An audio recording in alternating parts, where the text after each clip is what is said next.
Hi! இன்றைக்கி லஞ்சுக்கு ஒரு டெலிஷியஸான மட்டன் கிரேவி தான் பண்ண போகிறோம்.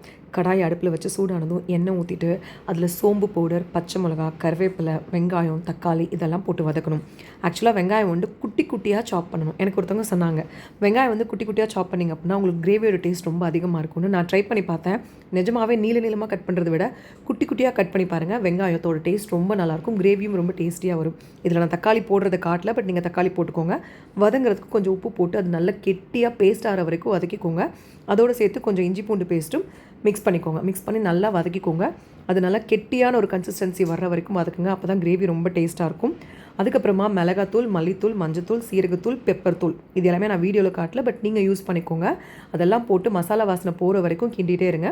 அதுக்கப்புறமா வேக வச்சுருக்கிற மட்டன் எடுத்து ஊற்றி தண்ணி நிறையா ஊற்றிட்டிங்க அப்படின்னா குழம்பு ரொம்ப தண்ணியாகிடும்.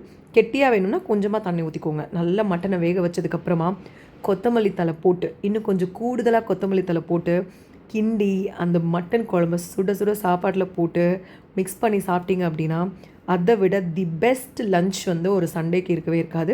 இன்றைக்கி ரொம்ப ரிலாக்ஸ்டான ஒரு டைம் இருந்தது. ஸோ அதனால் மட்டன் கிரேவி பண்ணியாச்சு.